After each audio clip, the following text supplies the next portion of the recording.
Hi, welcome. My name is Jacob Griffin. I'm a principal at Independence High School in Provo City School District, Provo's Alternative High School.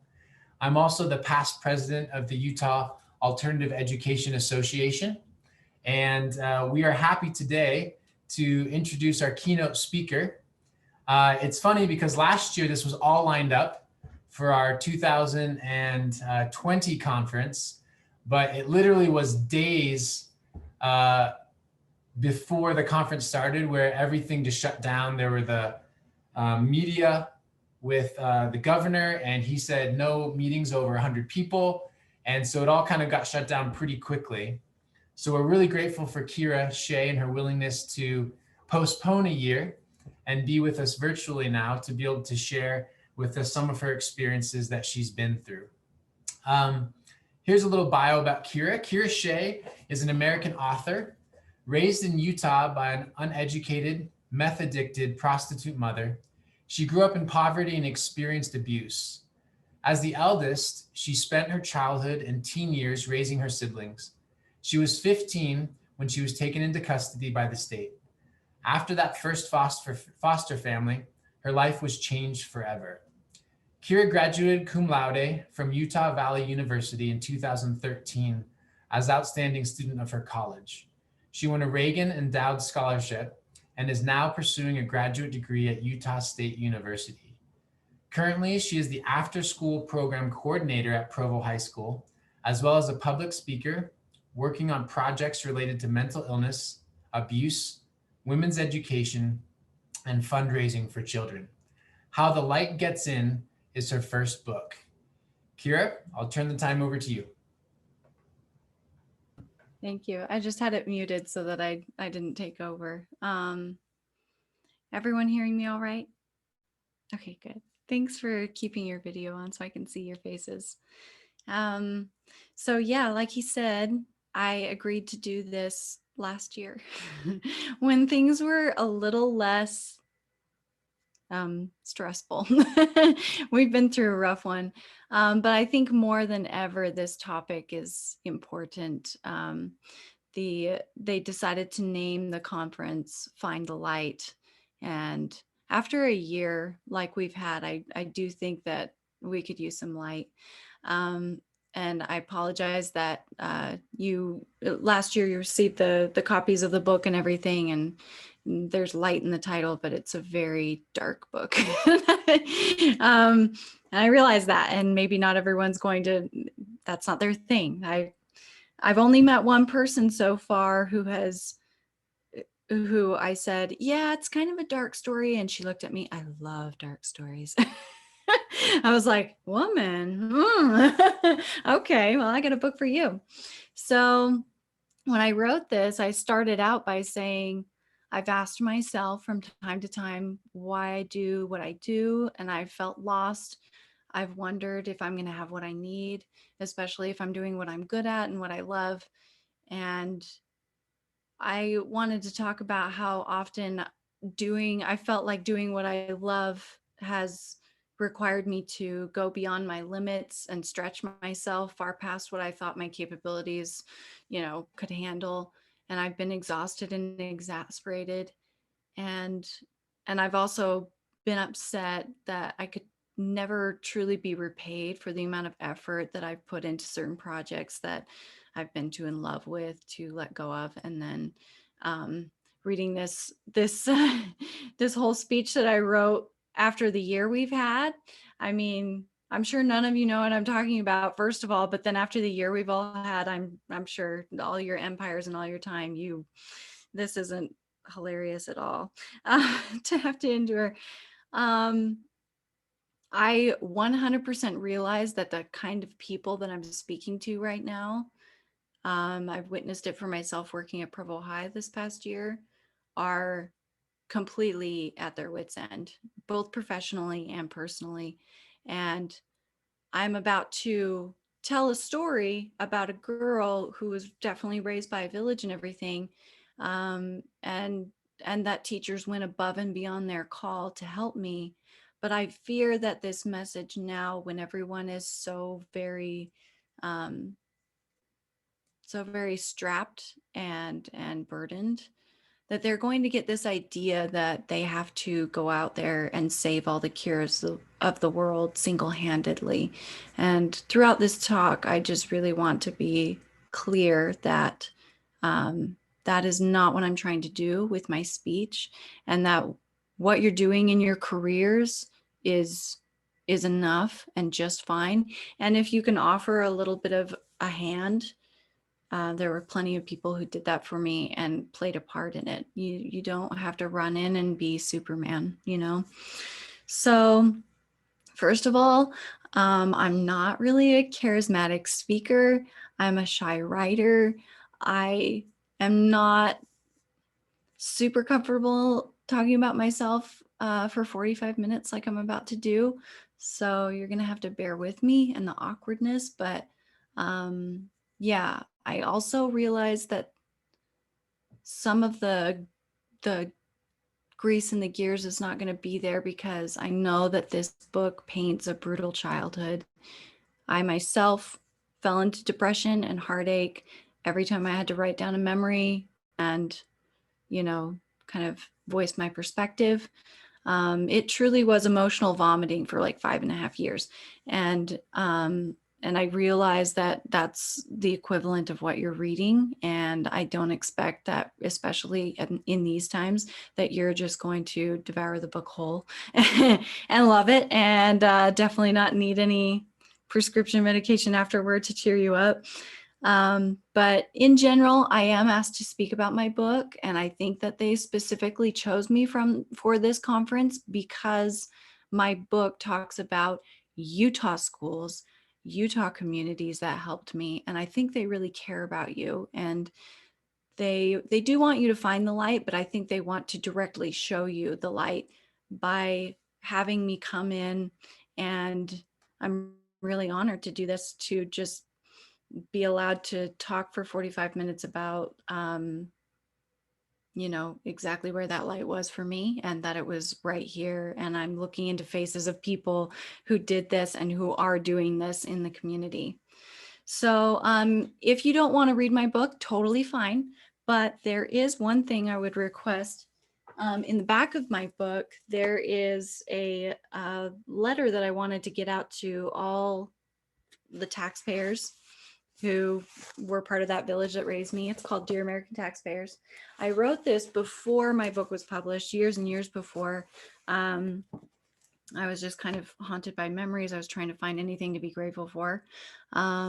So it's Appendix A in the back of the book, and I want, you know, they provided copies for you of this book last year if you want it. And I wanted to read a little portion of it to you, and I want you to keep in mind that I was 23 when I wrote this, so not terribly informed, doing my best. And so I'm going to alter what is written in there a little bit, just so that it makes sense for the conference. So it says, this is on page 247.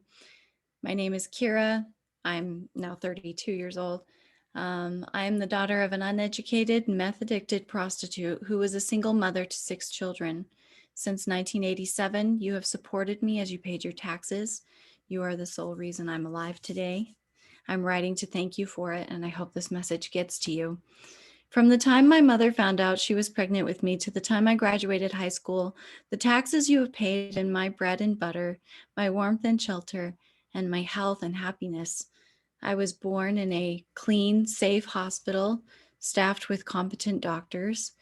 I was vaccinated, diagnosed, treated, medicated, and consistently checked because of your tax-paid public assistance.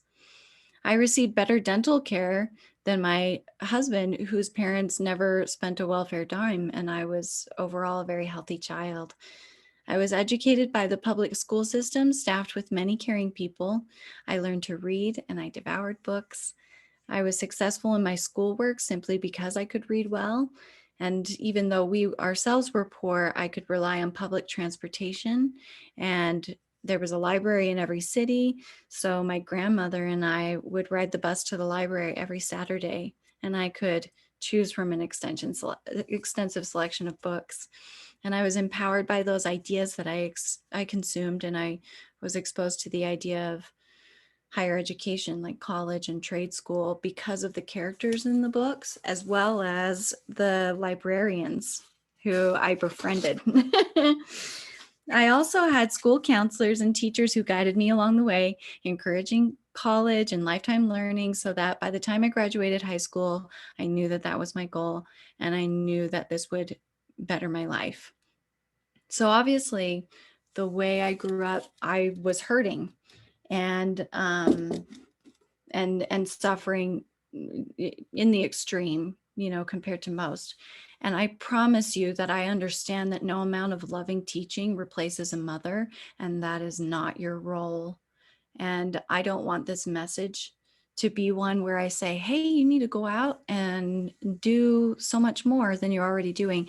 Your roles as they are more than sufficient. And you'll get to see that as I read a little bit more about what school did for me, in contrast to my home life.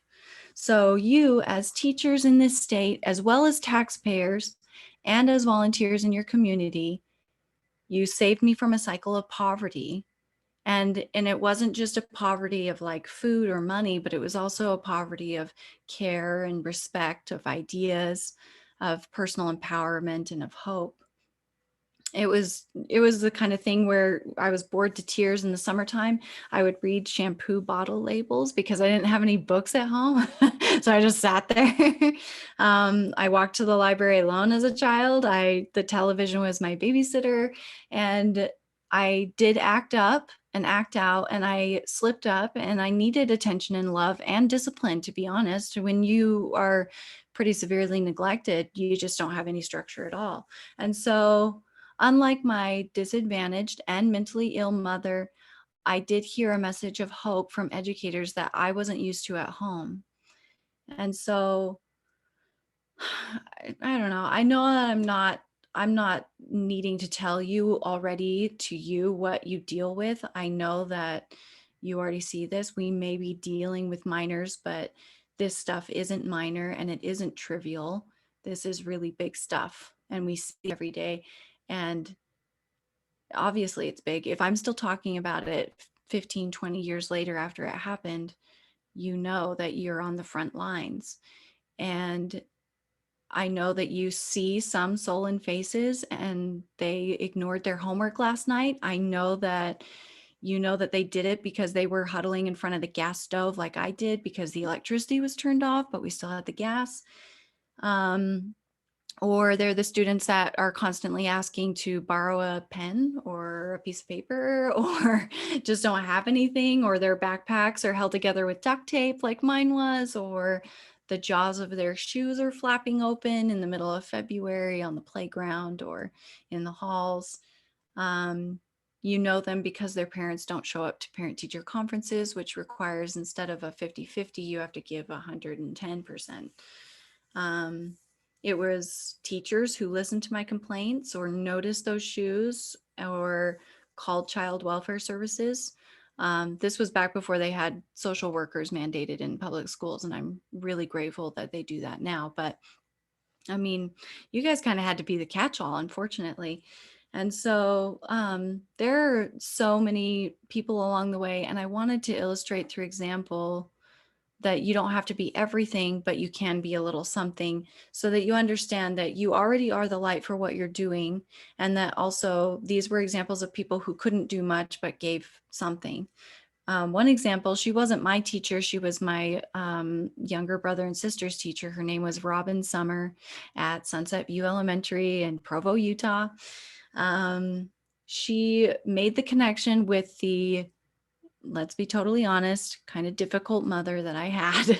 And I know you guys have dealt with parents like this. And she referred us to Sub for Santa. Not really her role. She doesn't necessarily have to refer families to resources, but she did. And she simply looked at us and knew that Santa wasn't coming that year, but at least our neighbors and our friends and our school and our teachers were going to be there. And I'm forever grateful for that, because the years that we had Suffer Santa were the best years, the best Christmases we ever had.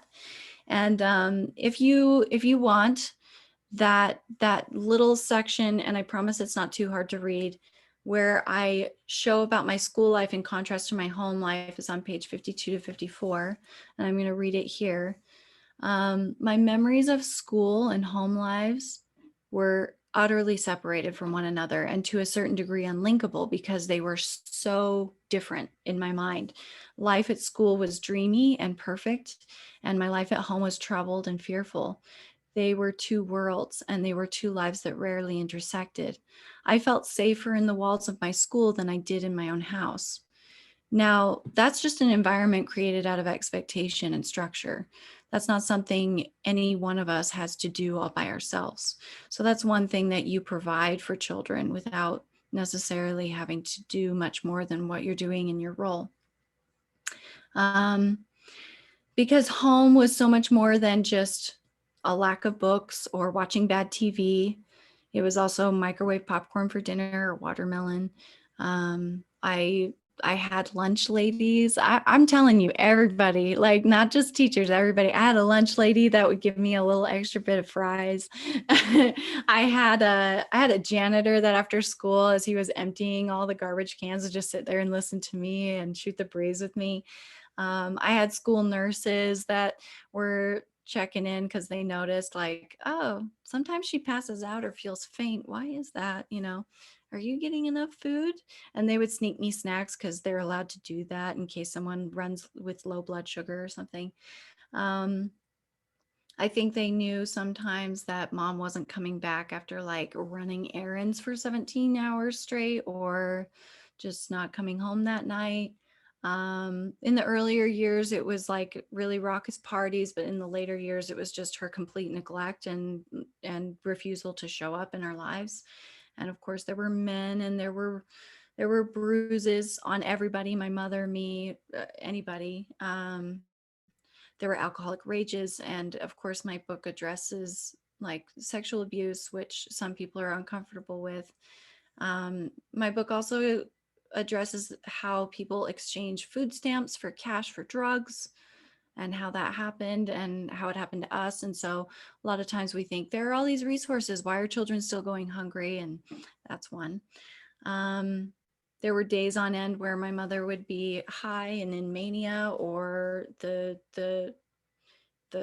horrible contrast of her coming down from being high or having to recover, because meth is pretty extreme. Um, I had bus drivers. This is also addressed in the book. I had like a bus driver, wore hot pink lipstick, was like in her 60s, listened to country music, and was definitely the Jean Valjean instead of the Javert of like the bus rules, because I lived just before the 2-mile distance to be picked up by a bus. And so she'd let me walk to the bus stop and then get on and then go. And because my mother was not going to drive me to school, and it was February and I couldn't walk 2 miles, I guess. And yeah, there were times I didn't have a phone to call for help. So, I could use the office phone with the office ladies, or a church phone, or somebody's phone. And there were times that, my mom had kicked us out for whatever reason. This was before she had transferred her drug use to like the detached garage, and instead was in our house, and standing outside on the steps in the street, wondering like, okay, where do me and my siblings go for the night until tomorrow, because my mother is locking us out, just being really confused, and being only 13 or 14 years old, going to Fair Middle School, which, by the way, I have my ID from Fair Middle School, which is now Provo Peaks Elementary in Provo School District. But just, yeah, not having anywhere to go. And it's that sort of environment that's in contrast with this. Sometimes I ask to go to the bathroom during class time just to wander the quiet halls without fear. I would stop and read every plaque, examine every picture, and run my fingers against the walls to feel the textured, painted cement brick. I trusted doors that locked. I looked out the window and only saw blue skies or Christmas snow. No adults with that didn't belong with dingy cars or no television spewing unwholesome stories. Everyone had a name, a job, a reason for being there. There were clearly defined rules. There were even clearer values of kindness and learning. I remember there were posters and plaques and vinyl on the walls with, I still remember some of them. I had an art teacher. I don't remember her name at Fair Middle School. And one of the quotes that she had on there was, the best ideas are recycled. And I remember being handed planners by school counselors, and in them they would have a quote every week. And I absolutely loved writing in my planner and learning to manage my time, because those are life skills that obviously my mother didn't know and hadn't learned. She dropped out. So it was nice that school was providing that sort of life instruction and not just math. In this place, adults could be trusted, and they came back day after day. There were some years when my only friends were the teachers. And it's true. I had braces and freckles and kinky hair, and I wore overalls. It was horrible. Some spent their lunch hours listening to me. Later, school counselors became my confidants. I didn't understand what the role of school counselors were. And this was definitely during the period where they were like, we don't do mental health help. And I thought, I get a free meal here, I get free heat here, I get free education here and free books. I also get a free therapist. So I showed up at the school counseling office a lot. Luckily, they're really nice. They listened to me anyway and intervened. But children may have mostly hated me. I was always the new kid and things and the smelly kid. But at least adults adored me, even trusted me. With them, my good girl behavior was handsomely rewarded. I always succeeded, got the best grades. I loved competition. School kept me wholesome and hopeful. It was like stepping into a fairy tale for a few hours every day.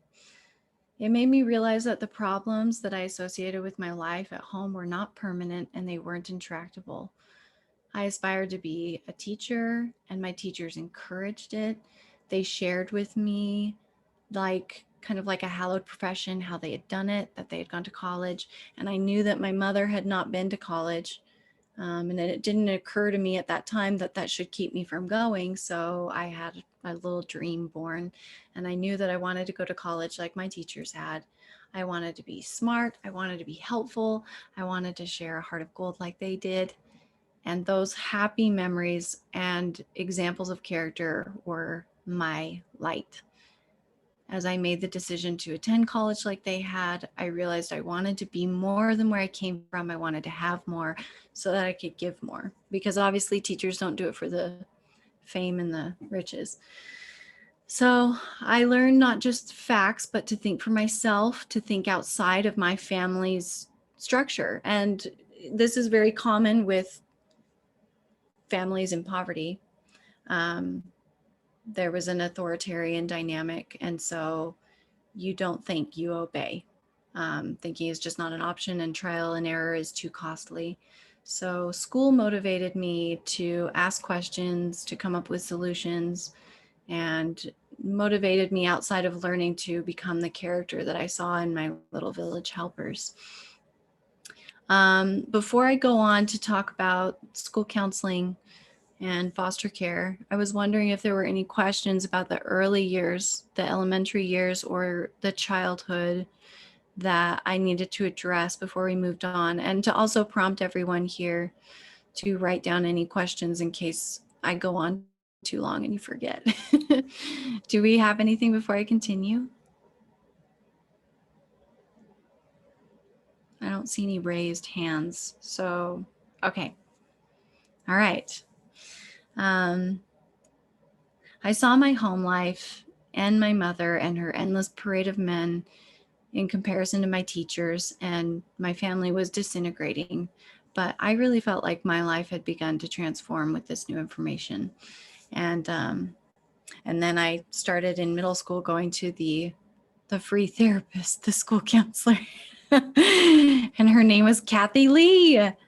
And I tried to find her. She passed away in 2008 from breast cancer. I'm so sad that I didn't get to thank her. She passed away right as soon as I was beginning college, so there's no way. But she loved Hawaii. She had pictures and she had leis hanging up and things, and I did too. And we got along so well. She was very beautiful. But she listened to me and she started reporting things from home that had happened at home. And unfortunately, you can't just, I'm sure you all know this, but you can't just report once and then everything is solved.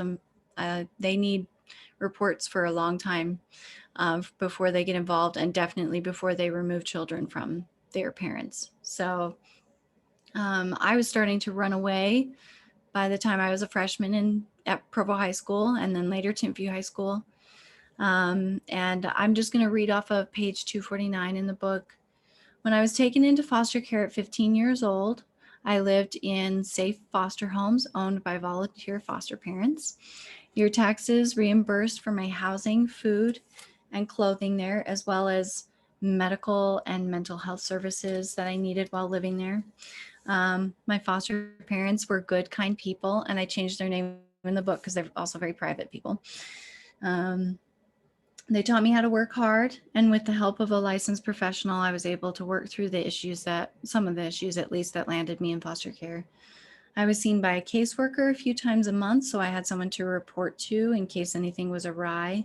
I was defended in court by a guardian ad litem free of charge, so I had someone to state my case as a minor. On page 146, you'll see the story about the Valentine. And I think I still have it, but I searched for it all this morning. I couldn't find it. So I entered foster care 2 days before Valentine's Day. And it was a long day. The night before, I'd run away to a friend's house and slept on her couch. They tried to feed me chicken noodle soup, and I fell asleep with it in my hands. I remember how heavy my 9th grade biology book was in my backpack, and trying to decide whether or not I should keep it in my backpack or pack my jeans. And realizing that I had homework that I was not going to even be able to begin to comprehend because I was just so fried. The next day, I show up at school and my mom wants to excuse me from school. I run away back to my friend's house. She calls the cops. The cops are very tired of picking up this same runaway foster, or this same teen. So they finally bring in a social worker. They come over to the house. They find me there. And I just say, I'm not going home. I'm so tired. I'm so tired of this. I can't function anymore. Please just let me go. I refuse to go home. I'll do anything. And the social worker kind of said, wait, so you're saying you want to go to foster care? And I had forgotten that was even an option. Yes, that's exactly what I want to do. Can I do that right now? I will definitely go to foster care. And my mother was like, you'd rather go with strangers than with me? Absolutely. I would love to go with strangers. That's what I'm already doing. I would shower at school in the locker room and sleep in a car if I could, just to get away from you.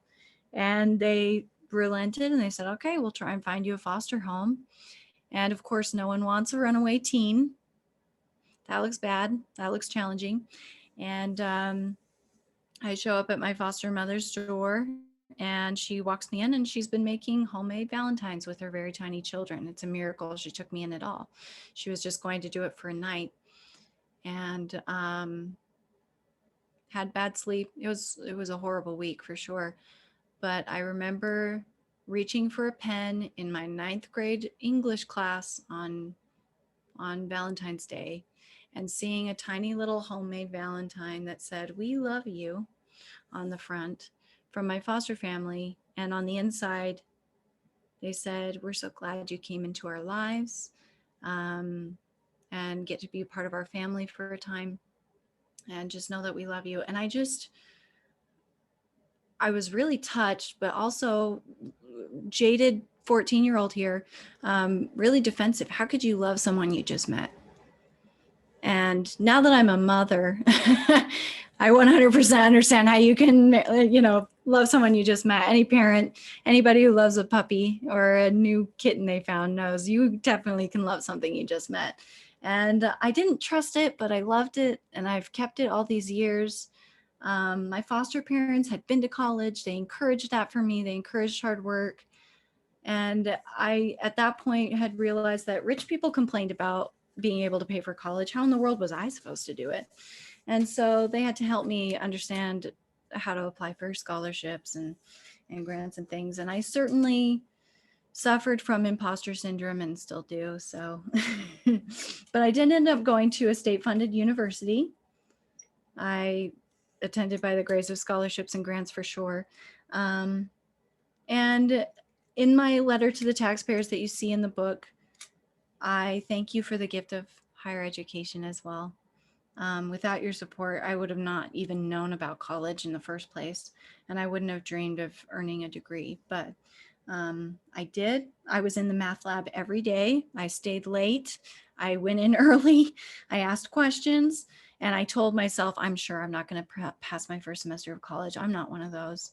And then it was like, okay, so I passed my first semester, but I definitely couldn't get an associate's degree. And then when I got my associate's degree, I was like, well, definitely not the upper division classes. That's where I'm definitely going to fail. And then I was able to graduate from college with a bachelor's degree. And I remember joking to one of my professors at UVU saying, oh yeah, maybe I'll just go on and get a graduate degree. Maybe I'll be Dr. Keira. And he looked at me point blank in the face and was like, yeah, you definitely can do that. and I just, no. And he said, you've spent your life, there are two different freedoms that have been posited in philosophy. Freedom from, and you've spent your life trying to be free from hunger, free from molestation or abuse or neglect, free from pain. And then there's a second freedom, the freedom to. And this is the second half of your life where you are going to find the freedom to get an education, the freedom to,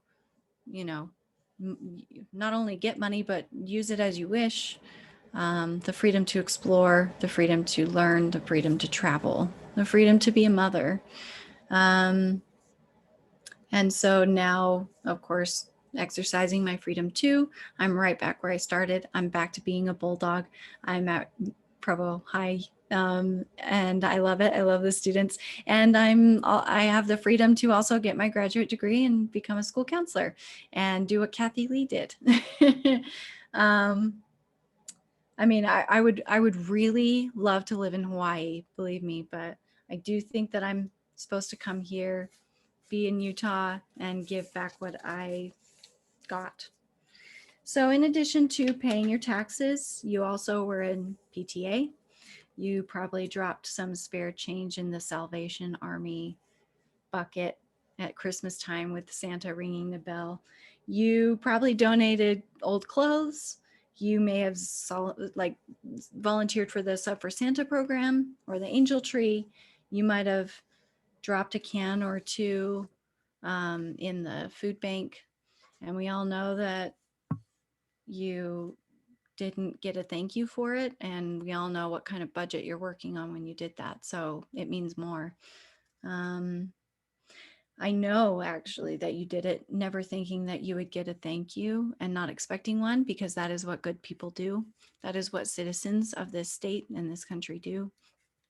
And I just feel really thankful that I get to sit here and look at the faces of these people and say thank you, because I don't think on either side, either one of us thought that we would get a chance to look each other in the faces, and you get to see the work, that you did since 1987 when I was in my mother's belly.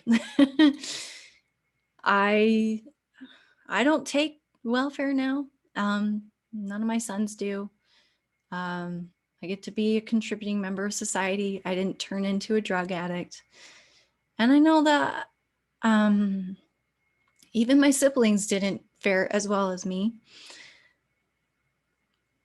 but I think it was worth it to dump the time and the money and the effort that you did, because I'm happy. I'm really thankful. Um, I I selfishly get up here and take this, especially this conference where I get to talk to real Utah educators in the system.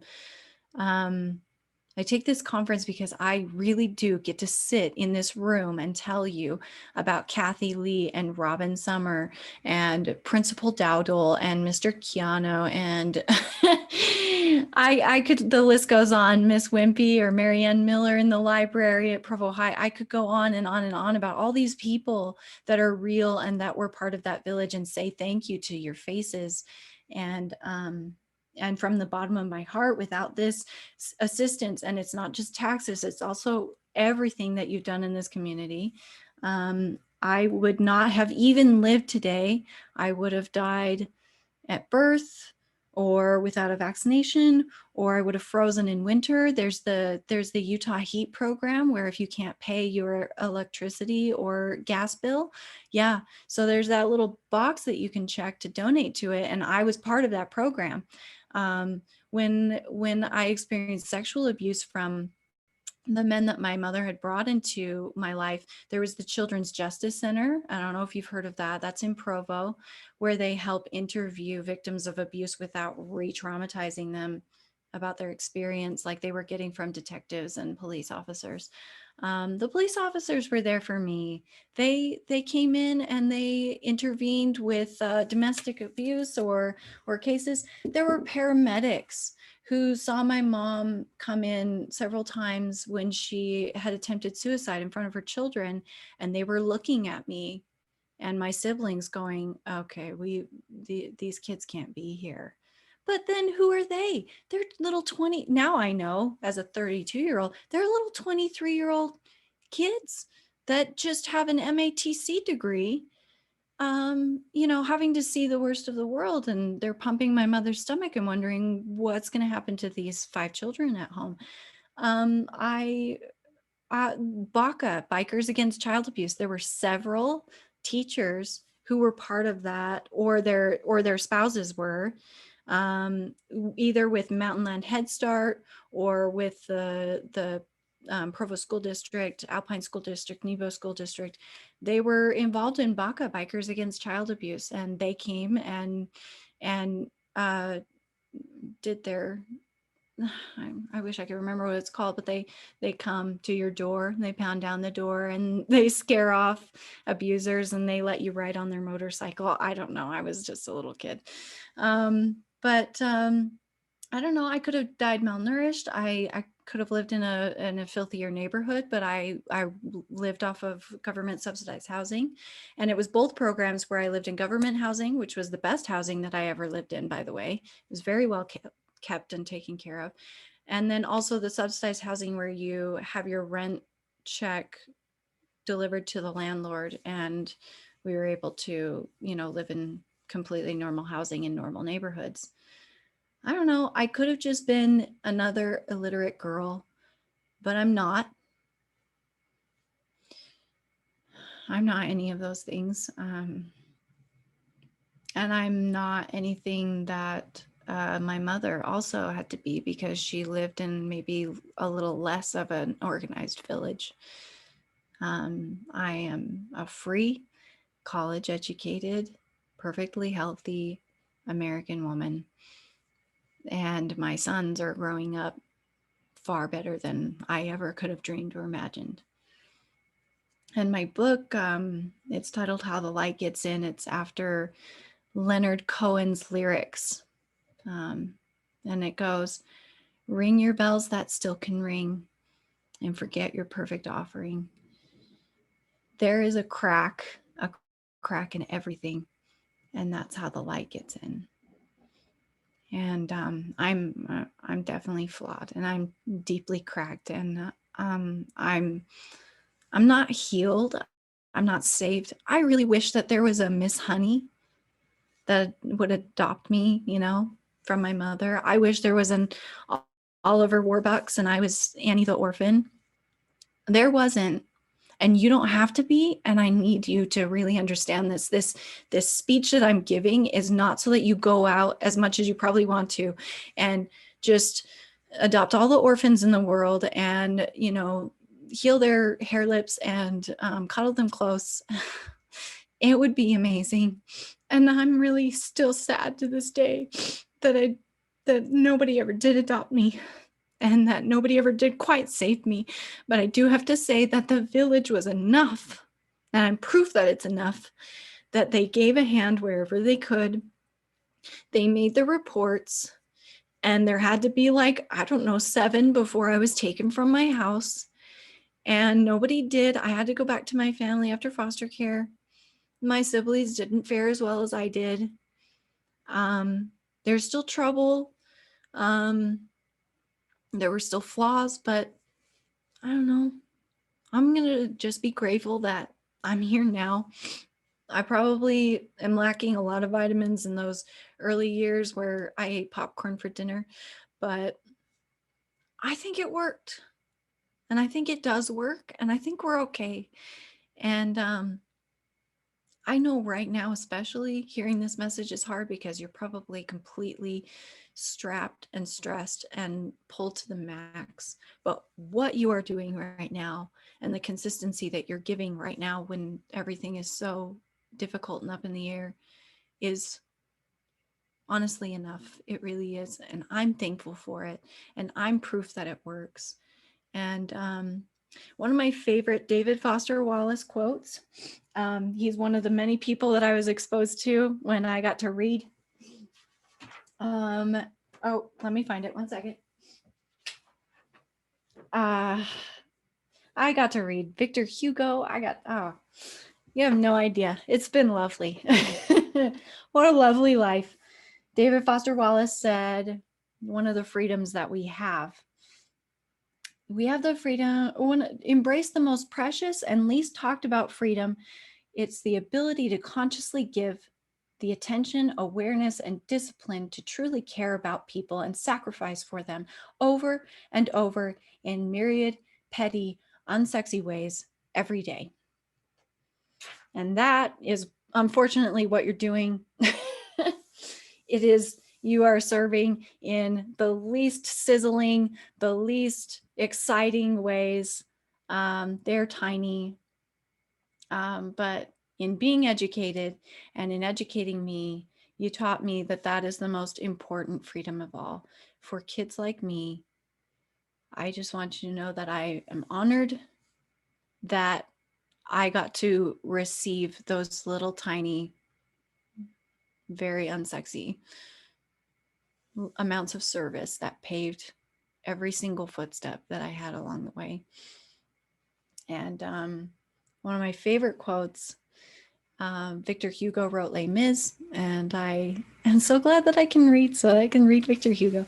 And in Les Mis, one of the wonderful lines from the adaptation into the musical is, and I literally can't say anything after this sentence, so this will be the last sentence that I say, and then I'm going to open it up for questions because there's nothing better that could be said than this, and I'm not even going to try to top it or expound on it.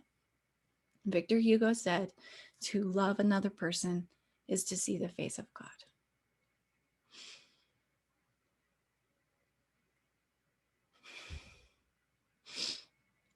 Any questions?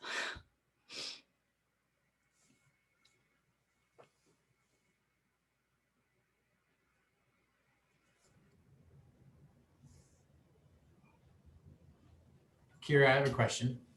Okay. So from how you described it, it sounded like you were eager and you ate up the education and the opportunities that teachers gave you and the challenges they gave you. Most of the time. Mm-hmm. With a lot of the educators who'll be watching this, motivation coming from the child or the student isn't always there. Mm-hmm. Any thoughts into, when they have some of the struggles similar to what you've had and they're not eating up what we're giving them?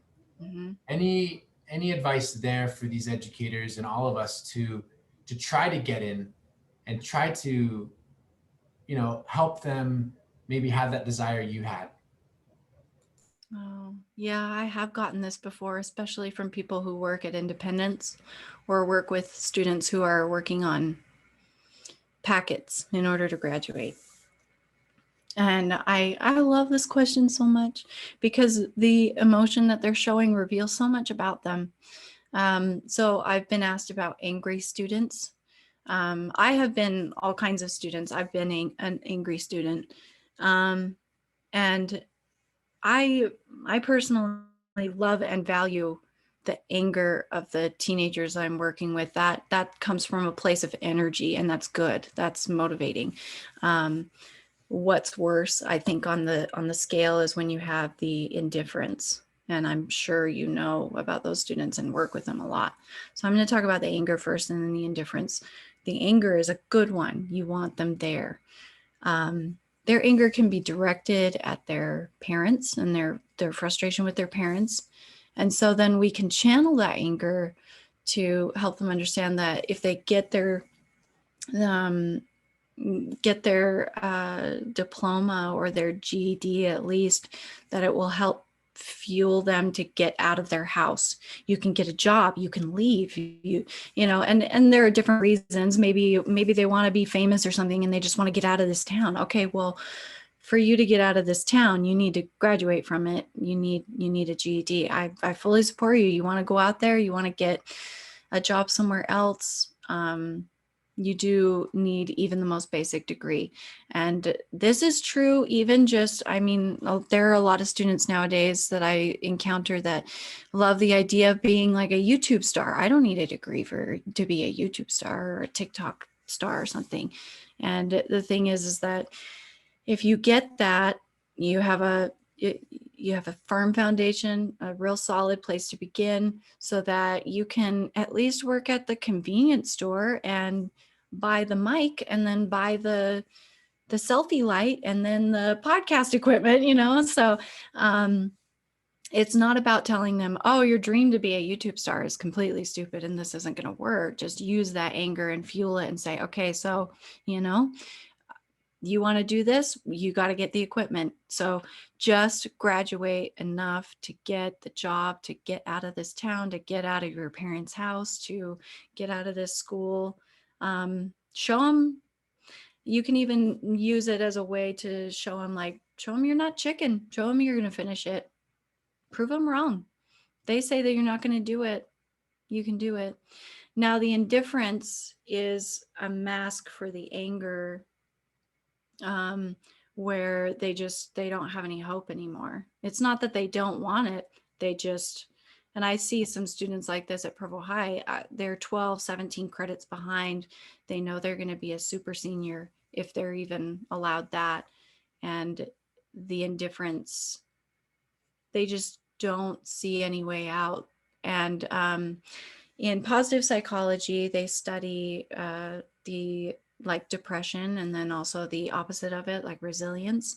And they notice that if a dog is in a cage and he tries to escape and they keep giving him a shock on his collar, like 60% of the dogs ended up attempting trying to get out of the cage when they were receiving shocks, and then just laid down and didn't even try. Even when the shocks stopped being administered and even when the door was open and they were free to go, they still wouldn't, because every time they tried, there was pain. Every time they tried, there was resistance. And so we need to, because we have a lot longer life perspective, we are twice or 3 times older than these students. We need them to understand you have a lot of life ahead of you. There are second chances, there are third chances, and we're going to have to get to know their hurt, indifference, and anger. Where is your anger from? Is it toward your parents? Is it toward the school? Is it toward, this town? Is it toward the career that you want that you think you can't have? Or where is the indifference? Is it that 17 credits feels impossible? Unfortunately, it means doing a lot of emotional labor that nobody is even close to being reimbursed for in this profession. But if they don't feel like they have some personal connection, the learning will never happen. But if they do feel like they have hope, a personal connection or love, I think almost anything is possible. But that's a hard answer because you guys already have your families and you have like 31 students. So how can you love individually all of them? It's absolutely exhausting. That is my answer, but I realize that that's not a great answer for everyone who is already at their limits.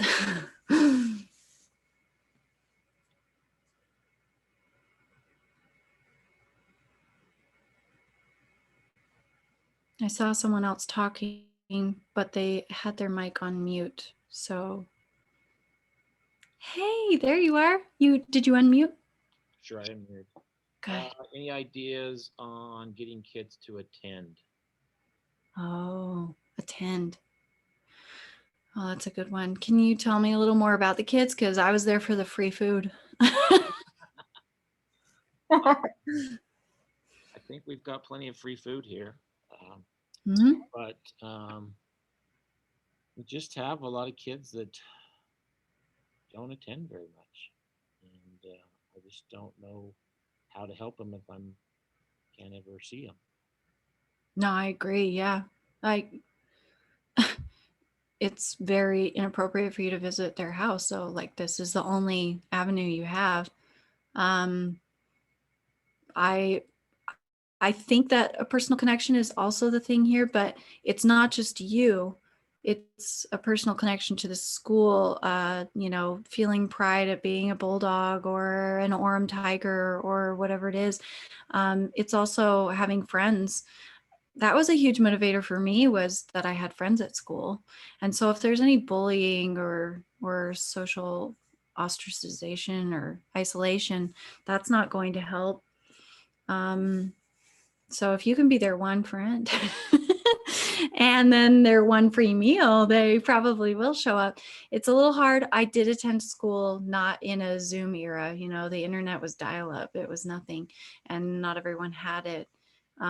There's so much motivation to be lazy or to check out when you don't even have to show up, and you have a Zoom situation. So I realize that's hard, but I am a firm believer, especially with children, that personal connection trumps anything. I honestly would walk through any snow, do anything, endure anything if I knew somebody cared about me. And I think most humans are like that. And I mean like personal care, like remembering that their mom went to the hospital and being like, oh, how is she doing now? Memorizing their names. Um, I feel like I'm already telling you things that you know, though.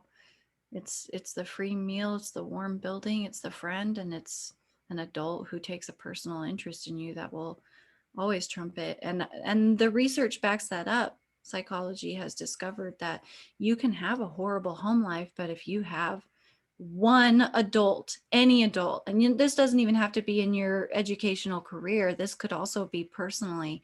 It's a neighbor friend.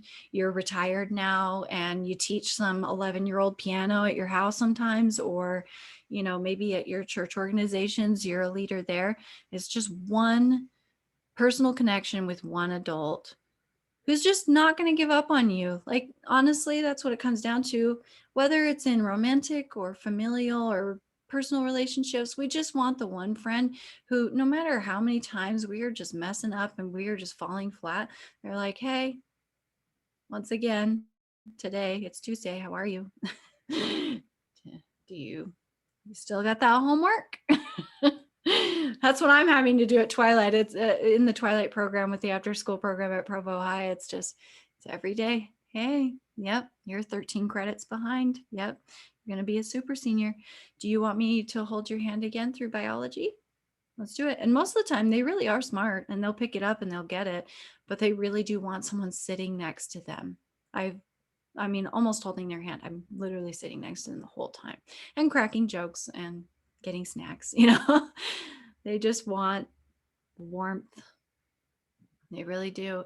And the kinds of kids that you might be working with, they're not getting it at home. I can tell you that. Thank you. Mhm. I have a question. Yeah. Um, have you or do you envision using your platform to to influence policy decisions on a community or statewide level? I'd never thought of it. I probably should. Do you want to talk about that more? Well, I'm not in any kind of position to do that, but I'm just listening to your story, especially your letter to the taxpayer. There's so much debate about, on the one side, not enough money being spent on education. On the other hand, people saying we spend too much money on education to get such a low quality of education. And I'm from California, and so I saw that debate go on quite a bit there. And it just seems like your story is a really powerful voice, to show what funding of public education can do and can be. Yeah, I'm definitely one of the success stories, or the outlying cases, especially because I get to come back and say something about it. Not a lot of people want to disclose their personal lives, their income, or the things that went on in their home that would have required the services that they did. And so I did address in my taxpayer letter, if you'll give me just one moment. I understand that not everyone approves of these programs or might be on one side or the other. I realize that we don't agree all the time, and that the only thing that we could agree on is that we didn't want to go to prison and we paid our taxes. But I feel like oftentimes those who receive the assistance do so without giving thanks, or without any sort of platform or opportunity to give thanks. It's also, possibly for a lot of people, a source of shame that they ever needed these programs. And since I was a child and I had no say in the decision, I don't feel any of that shame that most people do when they have to admit that they ever had to use that program. And so I feel like my situation and my story is just this little Goldilocks sweet spot where it's like, I received the assistance, but then also I have a different name now than my family members did. So disclosing about my background doesn't violate their privacy. And then also I was a minor, so I didn't get a choice. It just happened. And so then there's not a lot of I've had quite a few people, as my Dear American Taxpayers letter went viral in 2012, there were a couple of people who were like, better a dead child than a welfare child sort of thing. But those were few and far between. Most people were pretty happy and to receive a thank you for what they had done and everything. And when you receive it from a faceless kind of establishment, instead of realizing that these are your neighbors, that's what really woke me up and gave me a lot of positivity, when honestly I felt a lot of darkness about what had happened to me in my past. Was just realizing, oh, this isn't just, oh, I had food stamps. This is every one of my neighbors around me gave something. They gave a can, and they gave food, and they gave socks, and they gave, anything you can think of. And, I don't blame people for feeling like these programs just feel like an insatiable beast on one end. And then on the other end, people not really seeing that these are our neighbors pulling together and just demanding more, or not feeling grateful or feeling entitled to it or something. And so I just felt like stating my specific story was an opportunity for me to hit that Goldilocks sweet spot of, this is my opportunity to say something and say thank you and not violate anyone's privacy. So I do think that it would be good to use my story in a more public forum sort of way. To be totally honest, I'm kind of a shy person. And so it's really difficult for me to stand up there and get mud slung at me. There are a lot of times where it's even completely uninformed, where they're like, why is this meth prostitute talking to us right now? And I'm like, how's my mother, guys? That's on me. And so Yeah, I wouldn't be opposed to it. And as I go through my school counseling program, I realize that it could happen. It's just, it's really hard out there, guys. Politics is really, really nasty. So I don't know if my heart can take it. I think I belong in academia. I need to be a little coddled. Oh yeah, Anna, go ahead. And then Malia. Mhm. Hi, Kira. I love hearing your story. Question for you. Now that you're working with the students that are very similar to the students I have in my class, what do you, or what's your challenging student that you have? And including meaning like they don't show up to school and you're constantly texting them or calling them, and where the parents are not responding and the students not responding. What have you done that has been successful at reaching out to them? Sometimes it's not even about them completing, but just having them to come back to you. Yeah. Can you share that? Oh man. Anna's got it. Yeah, you're totally right. Sometimes you're like, I don't know. I really don't know how this plays out. I don't know if you even do graduate. But so one of my students, he comes from a Spanish speaking family. And so calling the parents and talking to them, that just doesn't happen. I don't speak Spanish anyway, but even if we did, they're a little bit avoidant, and they probably have a million reasons for being avoidant. And then he himself has taken on 2 jobs since COVID, 2 full-time jobs, because, dad lost the job and we need to eat, And so he's so far behind from graduating. I mean, everybody else who I work with says there's no chance for him. He has had behavioral issues that make it so that he can only come to the after school program and see me. He can't go to regular school. He can't be around the student body. When he's with me, he's fabulous. I mean, I had no idea. I had to look into his record to even find that. So when he comes to me, I've noticed, especially with boys, laughter and food and jokes and pointing out your flaws tends to really work.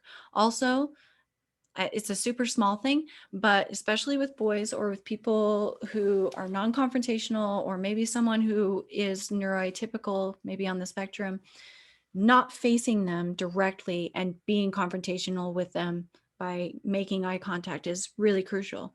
What you want to do is you want to be with them, next to them. You're doing the work alongside them. And sometimes, and it's not anything like he knows his biology homework. He knows it okay. And he can figure out the answers. He's got the book, he's got the information, everything. Sometimes he'll ask me a question and it has been very validating for him for me to go, oh, I'm in graduate school and I don't know that answer. To show like, oh, I'm so human. I don't know, that freaks me out. I don't even know. This is 9th grade biology and I graduated college like with honors. I don't get that. Do you want to look it up together? Like, just showing like what you're going through is hard. It's even hard for me, but it is most definitely the hardest thing you have ever done. And so instead of like looking down at them being like, what's so hard about it? You're 15, like you don't even know how hard life's going to be someday. Or I went to school uphill both ways in the snow with no shoes. I could do that. I totally could. I could be like, my mom was a meth prostitute. You don't even know how hard you have it. Something like that. No, that's not going to help. This is the hardest, most challenging time that their little brains have ever had and ever will have at this moment. And it is okay and completely, connecting to validate them at that time and that point. Even if you think this kid's never going to graduate, there's just no way. You can just today say, wow, you showed up. And to make it funny, like, I don't know the answer to that. You want to look it up too? I think they really love when you're real, like when you're, and I mean really real, like messy real. Like I just sit there and this guy followed me. I was like, oh my gosh, you're here at school. Amazing. Come with me. And I got to go grab my backpack. And then just like, okay, can you wait one more second right here? There are free donuts in the faculty room. I haven't eaten anything. I got to grab it really quick. And he'd be like, okay, that's fine. I'll just stay here. I'm like, do you want one? Like, because they might not have eaten that day, just to be totally real. And then to sit down with them and say, okay, whip out your book or whatever, and then start eating the donut. Oh, this is amazing. I'm so glad I got that chocolate one, just to be real and to have a real relationship and have stupid, funny memories that you do with them. Like, I hope he eats a chocolate donut and thinks of me, and maybe he'll whip out that homework. But yeah, in your own way to be real like that, I think will really work. Anna, do you have any follow-up questions before we go to Malia? No? Oh, sorry. Yeah, I think for me, the hardest thing is that I feel like I have a connection with the student, and then they're like, all right, we had a good day, we'll see you tomorrow. And then I don't see them tomorrow or the next day. And you're texting, you're back to square one again, texting, calling. Yeah. And going back to what you were saying, is like the only way that we come back is if they have a connection with you, and more importantly with friends. But if they're not around to make friends, then how can that work? And that's what COVID is challenging so greatly. But yeah, you're completely right. And I would say, unfortunately, it rests on us to be consistent, like annoyingly consistent. And then when they're here, to be interested and engaged after a long day of work already. All right, Malia. So I just have a quick question out of your whole experience with teachers, counselors, admin, friends, is there one question that you wish they would have asked you, or that they did ask you, that really helped you throughout your whole experience in the school system? Oh, that is such a good question. Okay. Besides truly asking how I am and remembering and truly wanting to know, I think one thing that was really neat to be asked is, what do you want? Because if we can give you any sort of end goal, we can get you through this. And so it was super cool for them to talk to me about my dreams. And, I see students now. I have one, and she's like, I'm going to be a rapper. And and I hate to be that person, and I totally am. I hated when adults did this to me. But I'm looking at this little redheaded girl with these Coke bottom bottle glasses and freckles, and she's like, I want to be a rapper. And I'm like, okay, all right, like a redhead from Utah wants to be a rapper. Okay.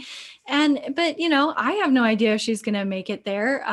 Sorry to say it. Like, I don't have a lot of faith in the music industry to, to give some, little 18-year-old girl in Utah a chance, but it's been very motivating to get her to finish her packets. So I think, seeing what children light up about, and if they don't know what they want or what their future is, just to say, what are you interested in? Tell me what you're passionate about. What are you drawing right there? What did you make in wood shop that you got your thumb cut or something? What do you love doing? Finding out what makes them light up will get them from indifference to anger, or from indifference and anger to excitement and engagement. But that requires knowing them individually and personally. And there are like 24 of them around you at all times. So once again, it's just putting so much burden on you people. But that worked. It really did. I told them, I want to be a teacher. I want to be a writer. I think it would be so fun. And then, of course, as I already said in my speech, they said, oh, so you need to go to college then. Or if you want to be a good writer, you need to be a good reader. And have you ever heard of, Victor Hugo or Harry Potter?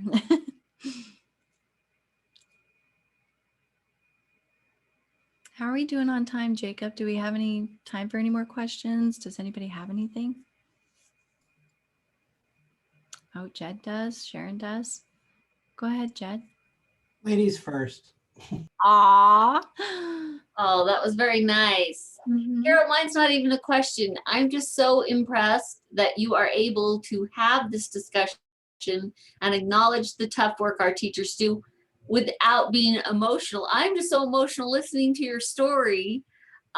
It's amazing to me that you are able to share to this depth for other people's benefit. So it's just more a thank you. Thank you very much. Yeah, thank you.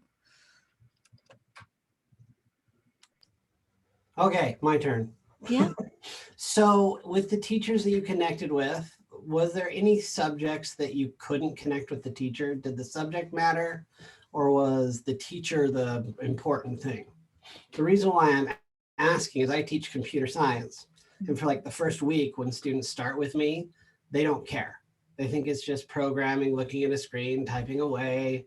And I hate that about the computer science profession that I teach. Yeah. So I strive from day one to remind them that programming is this much of computer science and we're going to cover all the other stuff. Mm-hmm. Some of the kids have a harder time relating and opening up to me because they're in a computer science class. Yeah. Do you have those experiences, or what advice would you have for somebody? Oh, wow. That is a great question, because you have this like excuse when you're reading Romeo and Juliet or something to sit there and talk to teenagers about their own Romeo or Juliet, you know. Or I had a psychology teacher, and so because psychology embraces everything, we could just talk about almost anything. I had this weird dream, and they're like, "Oh yeah, that's in chapter 6 of our textbooks." We talk about the unconscious, and it's harder when there's a subject. So let's see. Well, I've never been good at nor confident with math at all. And I didn't have a lot of good math teachers that I felt were, you know, super emotive or warm or whatever. But there was a coach, and it was so cute. He was almost like, he knew that people were going to struggle with the material, and you may have this too. You knew that people might not always get it. And I swear to you, it was probably every class period he did this. And it was almost kind of scary, but in like a warm teddy bear tough kind of way. He was like, "And if you have any questions," he was a football coach as well. "If you have any questions, I'm right here. That is my desk. I'm going to sit here for the rest of the class period. I know I explained it, but you come over and you talk to me. You can talk to me." And just bringing it up over and over again. And then other ones that I noticed would bring their personality. Maybe if they couldn't bring it into the subject, they brought it into their classroom. So you might be a computer science major, but you can have a very rainbow colored classroom of just funny memes that make you laugh on the wall, or maybe in your spare time you love playing the guitar and you just have one on the wall there just to fiddle around with or something. I did have a lot of teachers like that. I had a Spanish teacher. I'm not good at Spanish, but he had a guitar, and he was playing James Taylor, and and it was fun. It was fun because they became real humans to me. That they had children, that they had music interests, that they had a life, and they had goals and stuff. And so I think humanizing yourself would be tons of fun. And usually you can connect, like, "Oh, you laughed at that too. Now I know." You can tell a lot about someone by what they laugh at. And I'm sure you probably already do this in your lessons, where you break up the lessons by maybe sharing a laugh or something. Who doesn't love to laugh, right? Do you have anything to follow up with that? Maybe you probably already do that. I try to. I mean, I tell a couple of things, like I remind them that I can't read their mind, and I tell them the same story, that my wife has been trying to install the mind reading app inside my head for 18 years and it's still not working. Oh. Like one of my classes, it's in a group home. We talk about my kids a lot. I roll them into the lesson and then they start asking questions. I take it home to my kids, come back and answer it, and they kind of carry on conversations through me with my children. That's a good thing to do. Also, to show you as a father helps them, kind of mirror that, to like envision you as a father when you say, and I was talking to my kids and I said, they're going to see that, and they're going to also feel a little bit like parent-child connection, just because of our mirror neurons and the way our brains work. Yeah, I made a few of them cry because I was talking about my kids. and I kind of forgot that they had come from poor family relationships. Oh, And then I'm like, I'm sorry I hurt your feelings. And they're like, no, this is just awesome. yeah.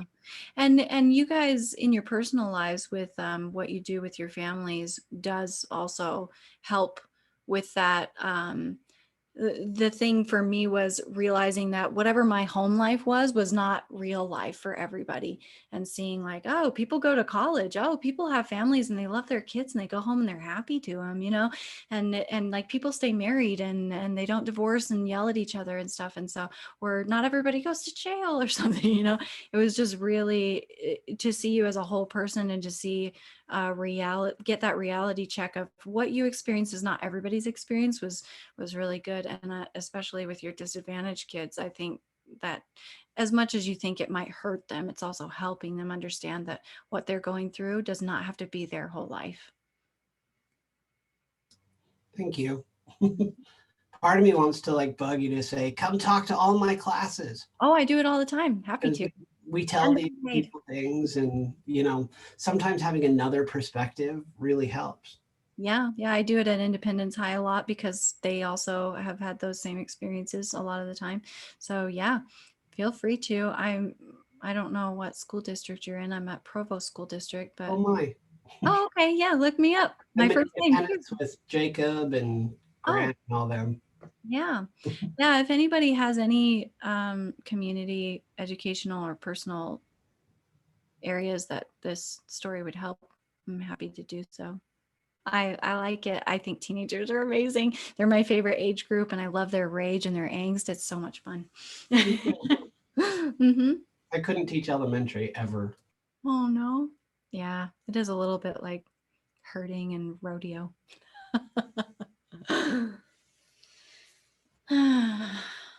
Anyone else?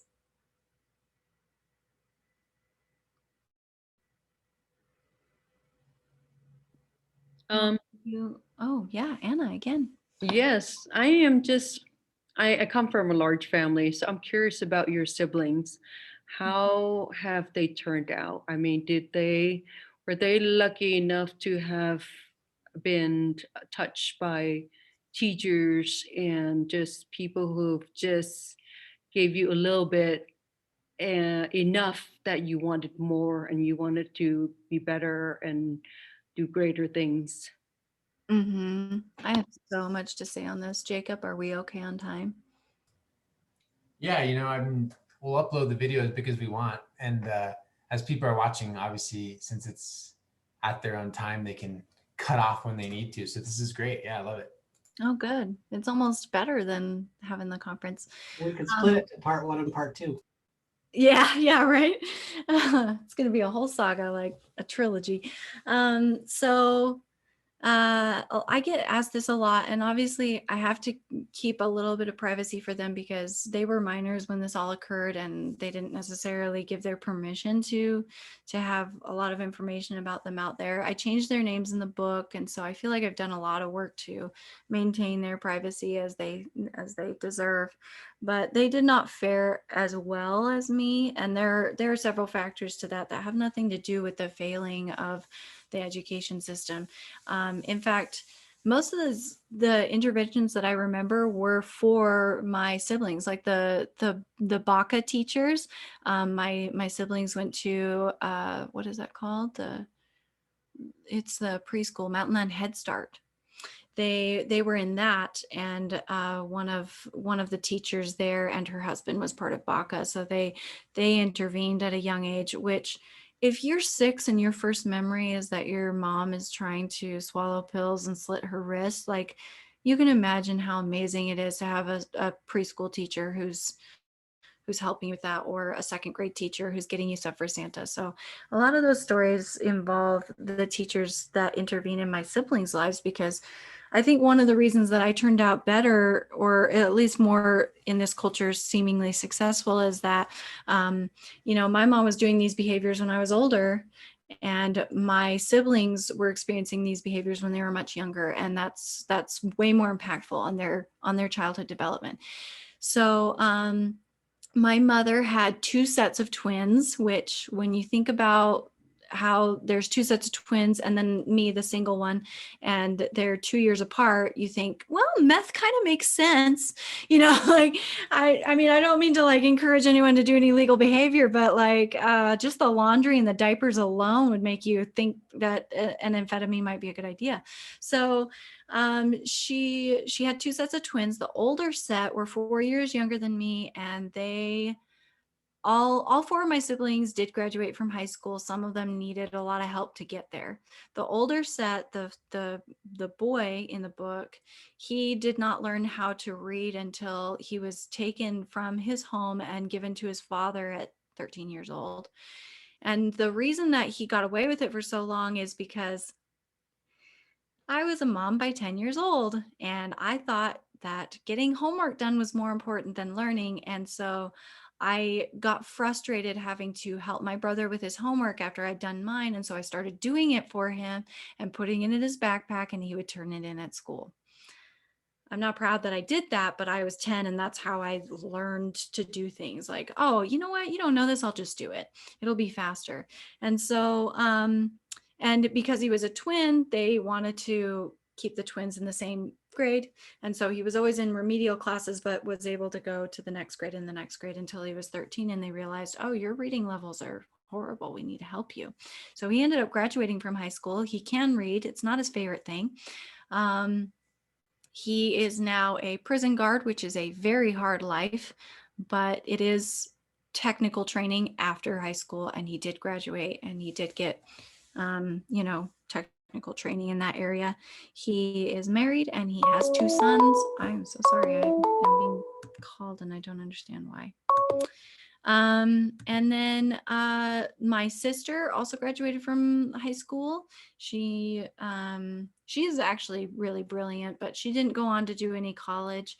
She worked as a bartender and as a waitress and stuff. She's very witty and quick with people. And now she has 3 children and is married. And she has struggled with some substance abuse, but her children have really straightened her out. They're the world to her, and she's tried to make it work.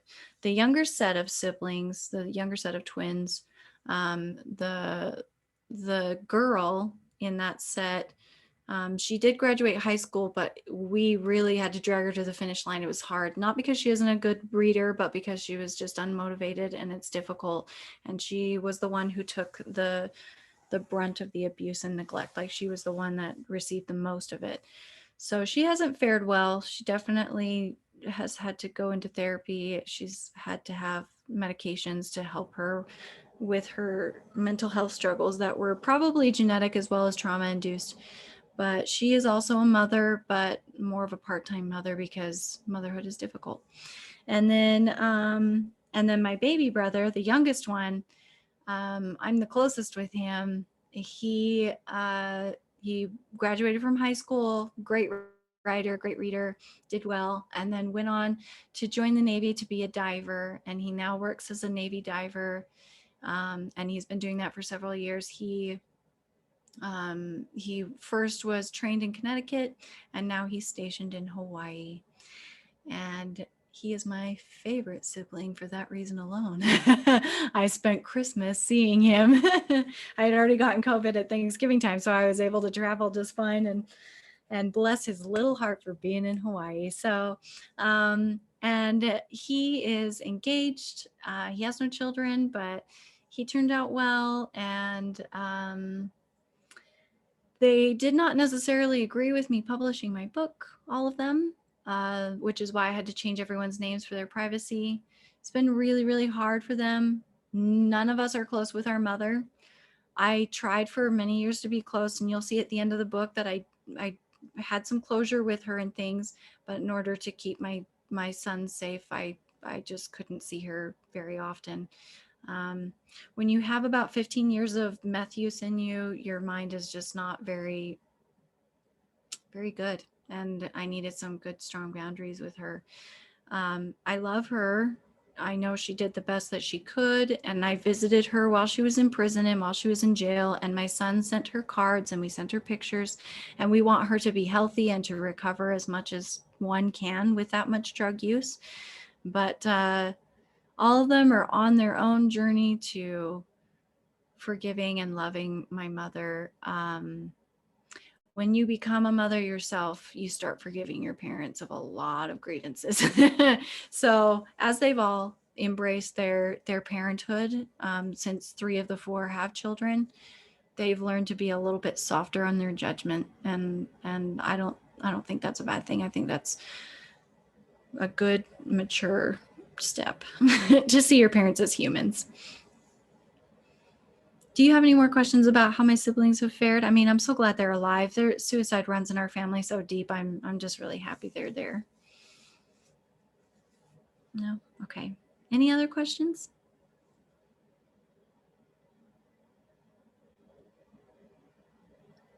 I had a question. You mentioned that education helped you to realize you could break the circle of poverty. What are some things that teachers did to help you turn that light bulb on, and what are some things that we can do to help our students realize that they can change their situation? Oh man, I love that. That's good. Yeah, that is so important. Okay, so one of them for sure, and I know that you're only starting this process with students, is the ability for critical thought. Because when you grow up in poverty and you grow up in abusive situations, the style of parenting and the style of like leadership that they have is very authoritarian, which means that one person has the answer. There are no other answers. You will obey, and you will obey quickly. And what you see when this happens with your students is you're going to see students that are terrified at trial and error. They're very uncomfortable with failure. They just want to know the answer, and there's always an answer. And especially when you're in a language arts sort of role, or I don't want like a soft sciences sort of role, like language arts or art or something, where there isn't just one answer. In math, there is one answer, and there's usually one journey that's approved to get to that answer, or maybe 2.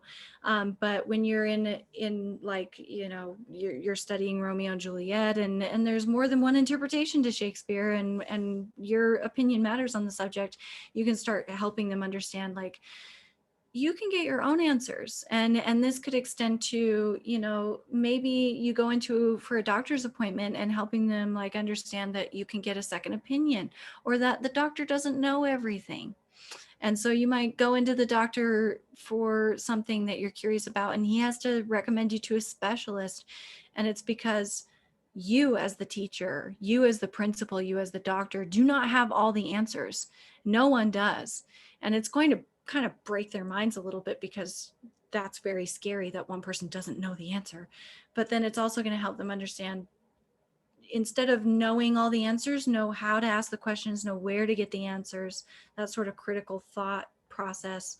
And it's terrifying for them. You're going to have to hold their hand through it, and they're going to have to repeat that lesson so many times, because it's so scary, and it's so much more comfortable to just be told what to do, where to do it, when to go. And it's why the school system works so well. We have a schedule, and we have people, and they know what they're supposed to do, and there are rules and boundaries.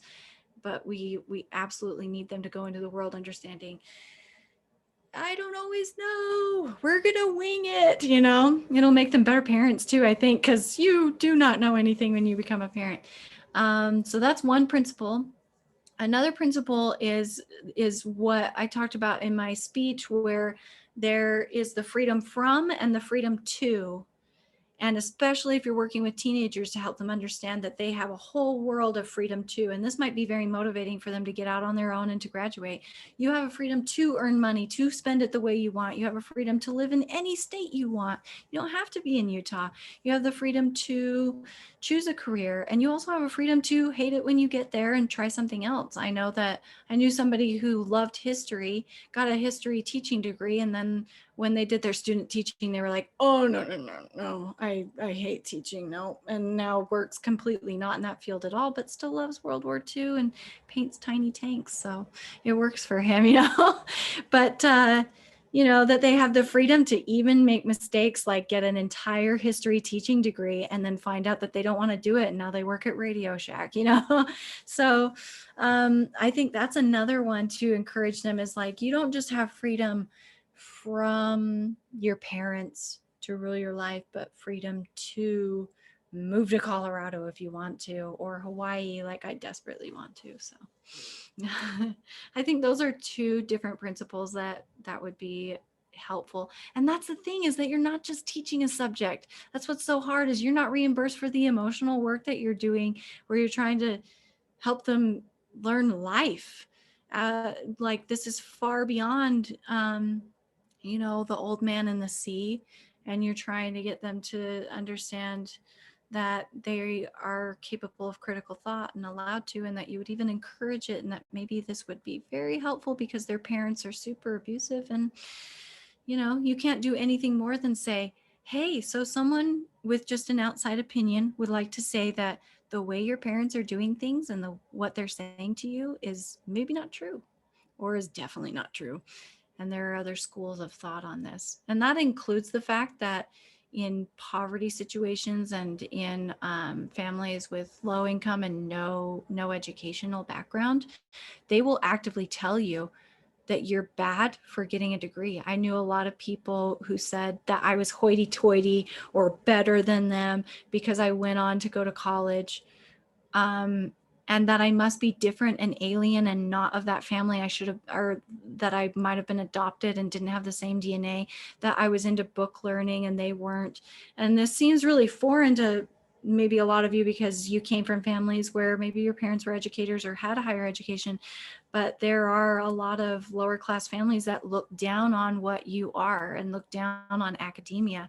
They say that you're not in the real world and that you're softies, or that you're too, you're too liberal with your ideas or something like that. And they really frown on their children going into maybe like me, like a liberal arts degree or something. And so you're going to have to kind of broaden their perspective a little bit and say, yeah, so you're okay to be you and they're okay to be them. It's 100% fine for them to be a Navy diver that works in a technical field and is in the military. It's also totally fine that you want to be a fluffy school counselor. And we can be in the same family and get along just fine. Thank you. Mm-hmm.